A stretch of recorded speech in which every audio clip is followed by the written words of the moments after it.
by some about the price of protecting the first family. Let's discuss now. CNN political contributor Maria Cardona, Karine Jean-Pierre, the senior advisor at MoveOn.org, and CNN political commentators Paris Denard and Andre Bauer. Welcome back, panel.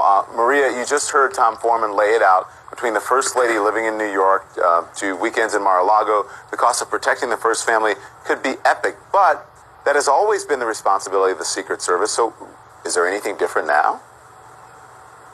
Well, there is a couple of things different here, Don. First of all, hypocrisy, which is nothing new when it comes to the Trump administration. He's full of hypocrisy day in and day out.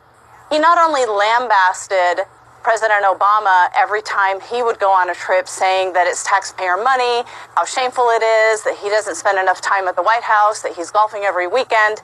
And in 2015, he gave an interview to The Hill where he said if he became president, he would rarely leave Washington, rarely leave the White House. So we now see that that is absolutely not true. The second thing I think that is a big issue, especially for Trump and his family, is the fact that he has 4 adult children that also need protection whenever they travel. And that's fine. Like you said, that is something that happens.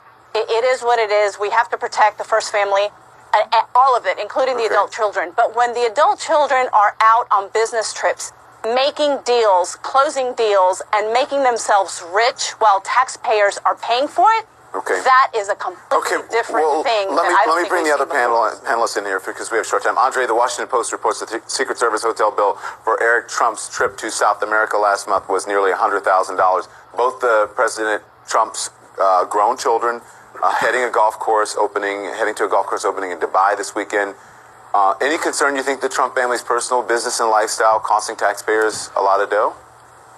Well, you know I'm a fiscal conservative, and so yes, when I heard just a minute ago in your story that 300 people travel with the president, to me, no matter if it's a Republican or Democrat, that seems excessive to me, and somebody ought to look into ways to save money. I think the first family needs to be protected no matter who it is, and we could argue, look, Bill Clinton bills the United States government to have Secret Service on his property, which to me seems a little bit crazy. It's legal, but he's the only person to ever do it. But you could go through all of them, of the trips they took, and maybe they shouldn't have taken some of these trips. But at the end of the day, we want the most powerful leader in the world protected. But can we do it in a more prudent and responsible way? Hopefully so, and hopefully somebody within this administration will look at it and say, here's where we can save some money, because at the end of the day, the taxpayers are footing an extremely large bill. Yeah. Karine, you say this is hypocrisy? I do. I think it's complete hypocrisy. Like Maria was saying, he chastised President Obama for going on vacation, for golfing, and President Obama had fewer vacation days than his predecessor, President George W. Bush. I think for me, the thing that bothers me the most about this is the profiting off of the presidency. Mar-a-Lago, they doubled their initiation fee to $200,000. And also, he actually never let go of ownership of his businesses. So his adult children are traveling, making money for the organization, so he's profiting. I want to bring in Paris now. Sorry to cut you guys short, but I want to get it all in before we have to go. Paris, what do you think? I think this is fake news. This is not a news story. Don, tell me what about it is fake, Paris. We're going to go. Are we going down this road again? Yeah, we are. Come on, Paris. I didn't interrupt any of you all. Let me just tell you why. The president is not breaking any laws, and he's not doing anything. It's not his fault. Paris, hold on. Let me ask you this. No. Let me ask you. I'm going to let you finish. I'm going to let you finish. Do you actually know what the definition of fake news is?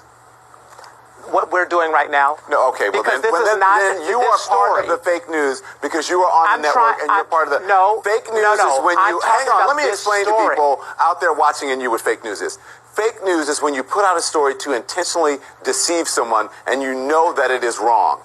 I don't know of anyone who has put out a story in the mainstream media that I can think of right now to intentionally deceive anyone. Now, people get things wrong. Sources sometimes come up empty, but no one that I know has put out anything to intentionally deceive someone.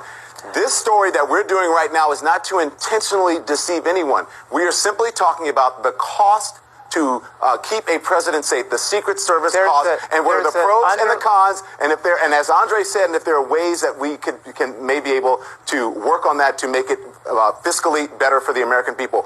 There is nothing fake about that. Please stop it with that stupid talking point that it is a fake news story. If you don't want to participate in the news stories on this network, then don't come on and participate.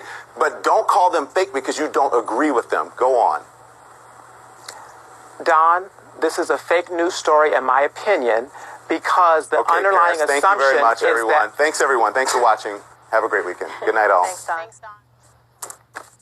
Man, I'm like ripped on. Back at it like an automatic. Sip cheap liquor till I'm leaning back with young English. Write the chapters. Black Paisley. Yeah.